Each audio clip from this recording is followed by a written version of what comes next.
The Typewriter's Kiss. Chapter 1. The Devil's Bargain. The rain fell upon London like a government decree, relentless and unavoidable. Inside the small print shop on Paternoster Row, Clara Ashby pulled her shawl tighter and watched the water seep under the doorframe. The shop was quiet now, the great iron press standing idle in the back room like a sleeping beast. Since Papa's passing 6 months ago, the beast had slept more often than not. A sharp knock at the door startled her. Customers did not call at dusk, and creditors did not knock with such authority. Clara hesitated, her gaze flickering to the back room where the remains of her supper sat cold on the tray. The knock came again, 3 precise raps. She opened the door to find a man who did not belong in this part of London. He was tall and lean, wrapped in a greatcoat that cost more than her monthly earnings. Water dripped from the brim of his beaver hat, but he stood with the ease of a man accustomed to waiting for the world to accommodate him. When he looked at her, his eyes were the colour of winter slate, piercing, intelligent, and tired. "Miss Ashby." His voice was deep, cultured, and carried the faintest trace of the north. "I am she." Clara did not step aside. "If you've pamphlets to print, the going rate is 2d per 100. If you've come to collect a debt, you're too late. The bailiffs were here yesterday." Something like amusement flickered across his features. "I've come to offer you a debt of a different kind. May I come in?" She should have refused. Every instinct honed by years of surviving in a man's trade told her to close the door. But there was something in his manner, not entitlement, but a desperate urgency barely contained beneath the polished surface, that made her step back.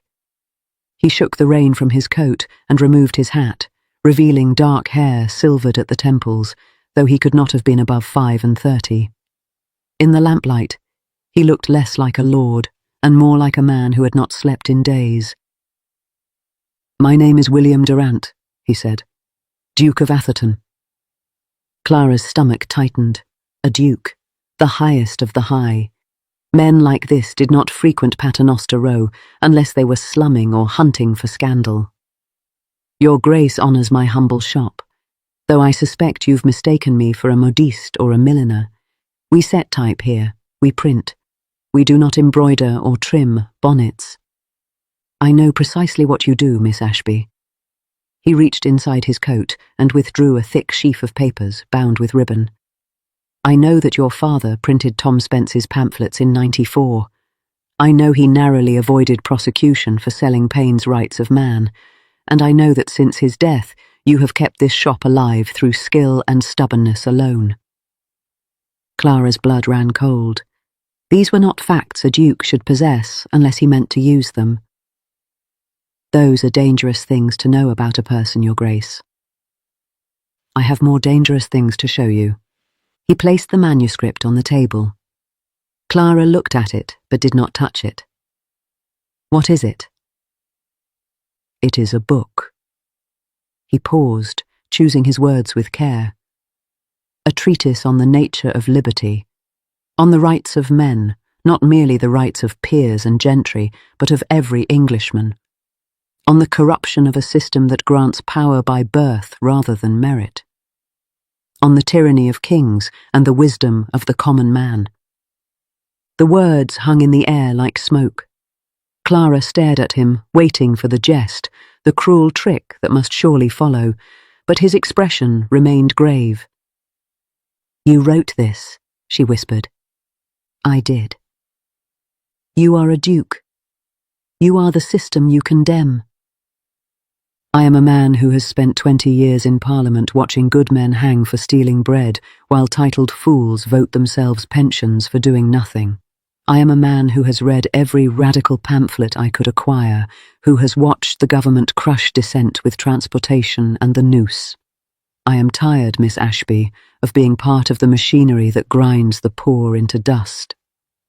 His voice cracked on the final words, and in that crack, Clara glimpsed something real. Something beyond performance or politics. She had heard passion like that before, in her father's voice when he spoke of justice. It had cost him everything. "If I print this," she said slowly, "I will hang." "Yes. Your name cannot appear on it. You will walk free while I rot in Newgate." "No." He stepped closer, and now she could see the desperation in his eyes, raw and unguarded.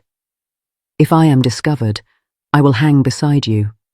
They will call it treason, and for a peer of the realm, treason means the axe. I am not asking you to risk what I will not risk myself.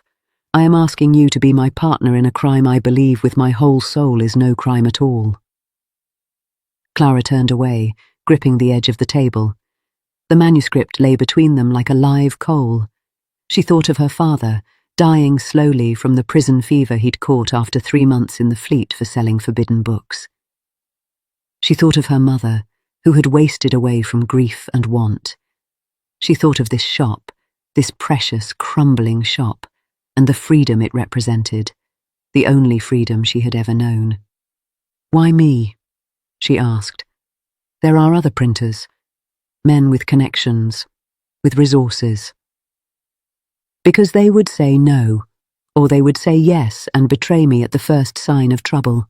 You, Miss Ashby, have already proven you will not betray a principle for safety. Your father's legacy proves it, and I have read your work." She turned sharply. "My work?" "The broadsheets, the anonymous essays in the weekly political register, the ones signed only A Daughter of Liberty." He smiled, and it transformed his face entirely, warmth where there had been only severity. "I know your hand, Miss Ashby. You write like an angel with a grudge, and you print like a craftsman who loves the craft. I need you, not just your press. You." The rain had stopped. In the sudden silence, Clara could hear her own heartbeat. "If I agree," she said, "we work at night. We tell no one. You take orders from me in this shop. I am the master printer here, and when the book is done, we part ways and never speak of it again." "Agreed." "I haven't finished. If we are caught, you will not play the noble lord and claim I acted alone. You will let me hang beside you with my dignity intact. I will not be your martyr, your grace. I will be your equal in guilt or nothing at all." The Duke of Atherton looked at her for a long moment. Then he extended his hand across the table. "Equal in guilt," he said, "and equal in hope." Clara took his hand. His grip was warm, firm, and utterly steady. "Then we begin tonight," she said, "and God help us both." Chapter 2. Setting type. Midnight found them in the back room, the press oiled and ready, the manuscript spread across the composing stone. Clara moved with the efficiency of long practice, sorting type from the cases while William, he had insisted she use his Christian name, for your grace would draw attention if overheard, watched with the intense focus of a scholar. "You work quickly," he observed. "I work quickly because time is money and money is scarce." She selected a handful of sorts and began setting them in the composing stick. "If you're going to watch, you might make yourself useful. Read to me. The opening pages. I need to feel the rhythm of the words before I set them." He picked up the first sheet and began to read. "It is a truth seldom acknowledged by those who govern us, that power is not a divine right, but a human construction. Kings are men, and men are fallible. Parliaments are assemblies of men, and assemblies of men are capable of corruption. The only check upon tyranny is the vigilance of the people, and the only weapon of the people is the truth." His voice was remarkable, rich and resonant, shaping the words with the care of an actor interpreting a beloved role. As he read, Clara found herself pausing in her work, watching his face in the lamplight. He believed this, every word of it, not as an intellectual exercise but as a living truth that cost him something to speak. "You should have been a preacher," she said when he finished. He laughed softly. "My father would have preferred that to a son who quotes Tom Paine at dinner. He wanted a politician. He got one, just not the kind he expected." "What happened?" To make you believe this, I mean. You weren't born to radicalism. Men like you never are. He was silent for a moment, staring at the manuscript in his hands. I had a sister, Elizabeth. She was 12 years younger than I, and I loved her more than anything in the world. When she was 17, she fell in love with a man, a captain in the militia, respectable enough but without fortune or title. My father forbade the match. He had other plans for her. A wealthy viscount, old enough to be her grandfather, who would trade her youth for our family's political connection. Clara stopped setting type. What happened? She defied him. She and the captain planned to elope. My father discovered it and had the captain arrested on false charges of debt. By the time I learned what was happening, it was too late. The captain was transported. Elizabeth... His voice faltered. Elizabeth took ill. A fever. She was gone in 3 days. The physicians said it was the damp, the cold. I knew it was a broken heart. The lamplight flickered. Clara felt tears burning behind her own eyes. I'm so sorry.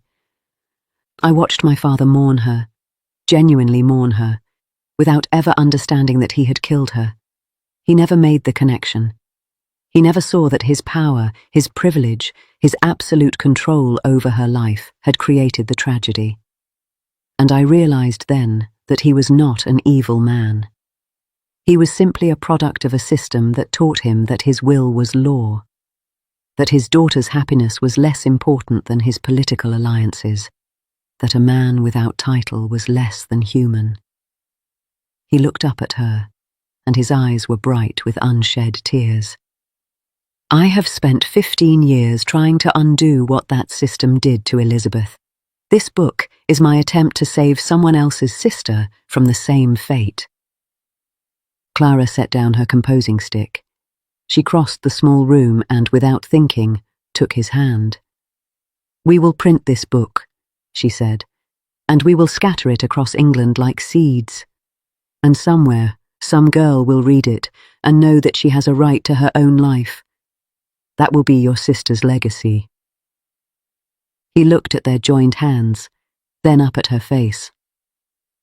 You are remarkable, Clara Ashby. I am practical. There's a difference.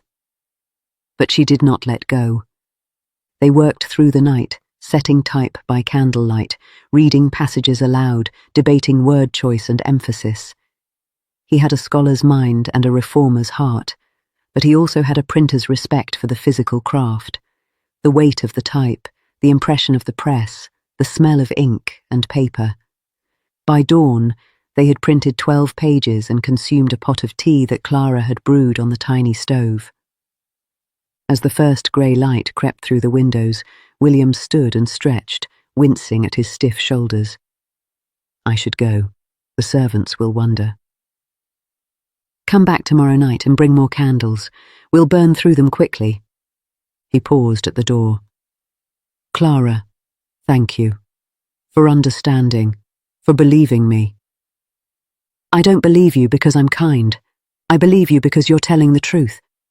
I've heard enough lies in my life to know the difference. She smiled, tired but genuine. Now go, Your Grace. I have a shop to open and a reputation to maintain. After he left, she stood in the silence, breathing in the lingering scent of his cologne, something clean and subtle, like pine after rain. She told herself it meant nothing. He was a duke. She was a printer's daughter. When the book was done, they would part ways forever. But her hand still tingled from his touch, and she could still hear his voice in her head, speaking of liberty and love, and a sister lost to the cruelty of their world. Chapter 3. The Hounds of the Crown.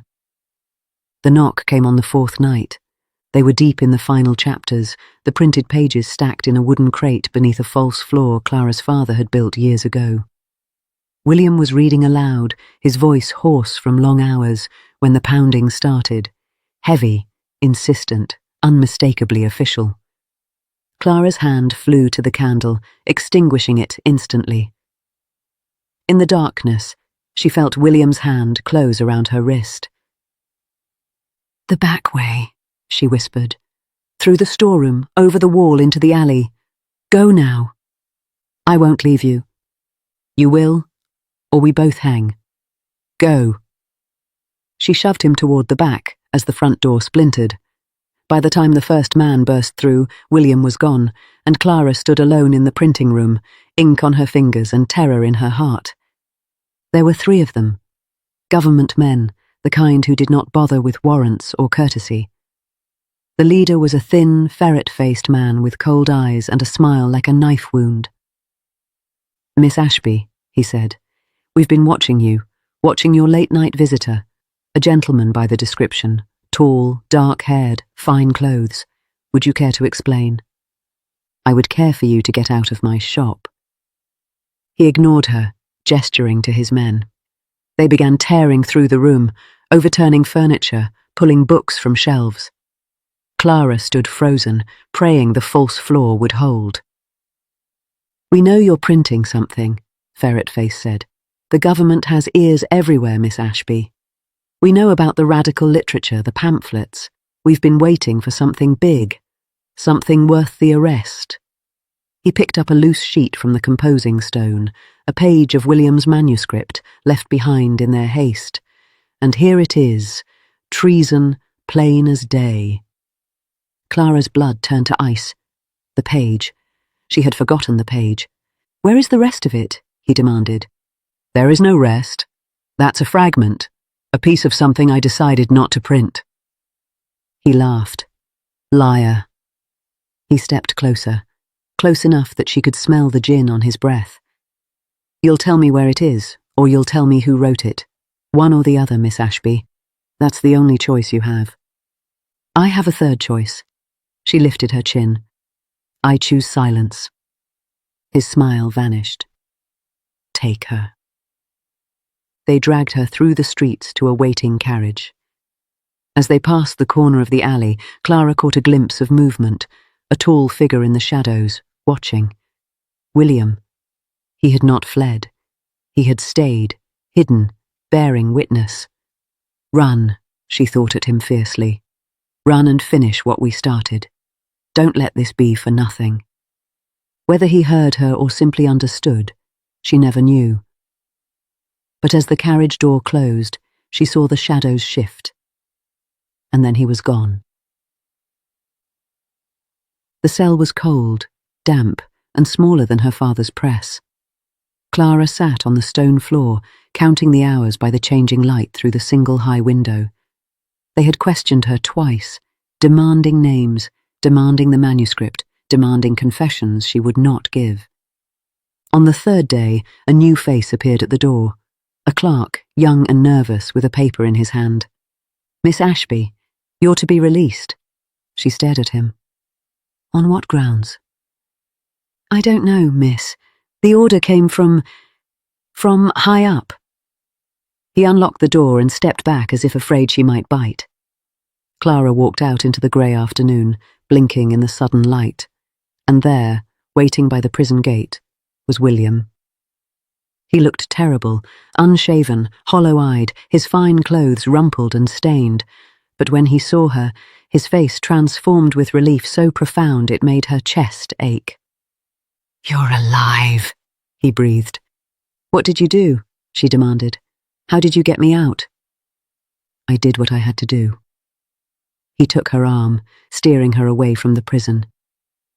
I went to a man I know, a man with power and secrets of his own. I traded for your freedom. Traded what? He stopped walking. For a long moment, he did not speak. Then, the manuscript, all of it, every page we printed, every page we set. I gave it to him to burn. Clara felt the world tilt. No. It was the only way. He would have kept you there forever. He would have had you transported, or worse. I couldn't let that happen. I couldn't. His voice broke.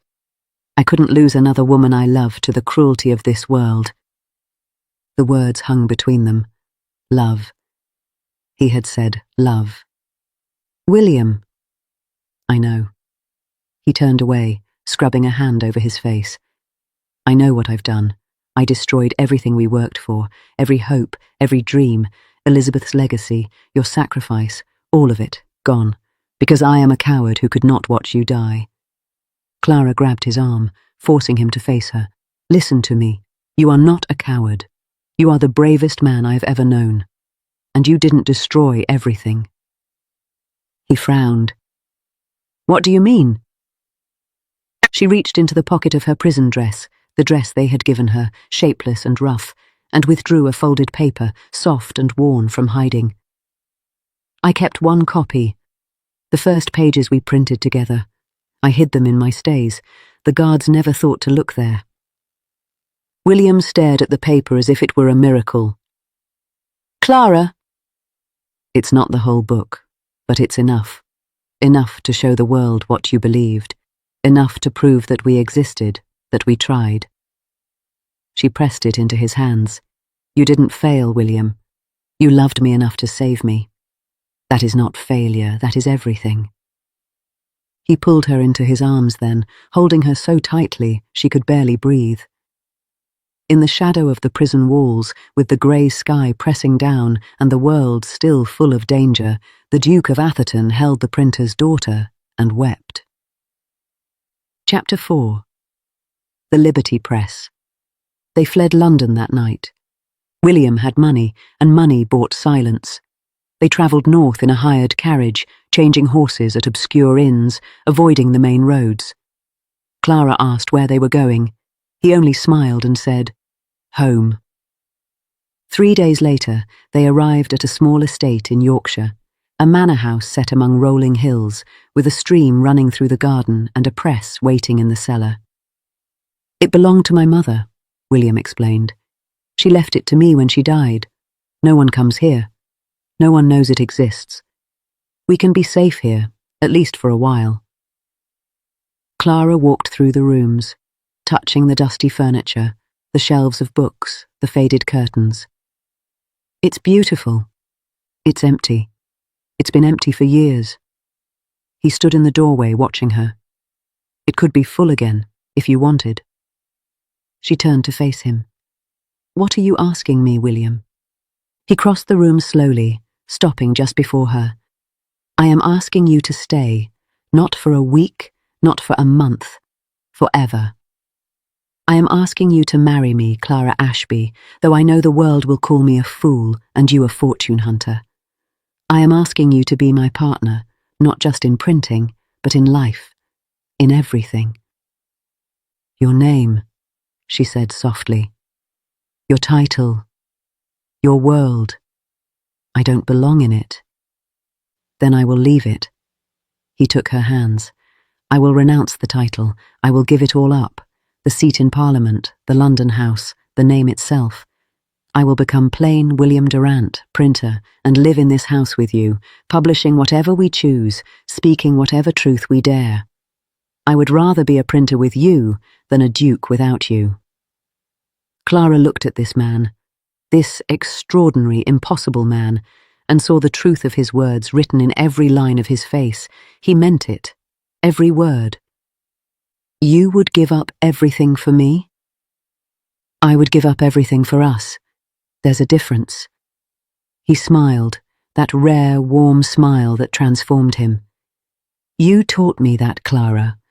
Liberty isn't just about laws and governments. It's about the freedom to choose whom to love, how to live, what to believe. I choose you. I choose this. I choose us. She reached up and touched his face, her fingers tracing the lines around his eyes, the silver at his temples. Then yes, I will stay. I will marry you. I will be your partner in everything. He kissed her then, a kiss of promise, of hope, of a future they would build together. Epilogue. 1 year later. The shop in Paternoster Row was closed now, its press sold to a young printer with more ambition than sense. But in Yorkshire, in the cellar of a modest manor house, a new press had found its voice. The pamphlet was called The Liberty Press, and it appeared monthly, anonymous and fearless. It spoke of reform and justice, of the rights of men and women alike, of a world where birth did not determine destiny. It was read in taverns and drawing rooms, passed from hand to hand, whispered about in Parliament. The government tried to find its source and failed. In the kitchen of the manor, Clara Durant, for she had taken his name and he had taken hers, and together they had become something new, sat at the table with her husband, proofreading the latest issue. A baby slept in a cradle nearby, dark-haired like his father, stubborn like his mother. "Listen to this," William said, reading aloud. "The truest liberty is not the freedom to do as one pleases, but the freedom to become who one truly is. It is the right to love without permission, to speak without fear, to print without a license from the powerful. It is the right to be fully, wholly, unapologetically human." Clara smiled. "You wrote that." "I wrote it for you." He reached across the table and took her hand. "For our son, for everyone who will come after us and wonder if change is possible. It is possible. We are proof." Outside, the Yorkshire hills rolled green and endless under a wide sky. Inside, the press waited in the cellar, the type waited in the cases, and the words waited to be born. They had risked everything. They had lost much. But they had found each other, and in each other they had found a liberty no government could grant and no censor could take away. The Duke of Atherton, who was no longer a duke, kissed his wife, who was no longer a printer's daughter, but something far more powerful, and smiled. "Shall we go set the next page, my love?" "We shall," she said, "together." And so they did. The end. Thank you, dear reader of the Regency Gazette, for joining us in another tale of love, intrigue, and whispered ballroom secrets. If today's romance delighted you, kindly bestow a like upon this video. It helps our Gazette reach more lovers of Regency storytelling. For weekly journeys into dukes, debutantes, scandals, and slow-burning devotion, please subscribe to the Gazette and tap the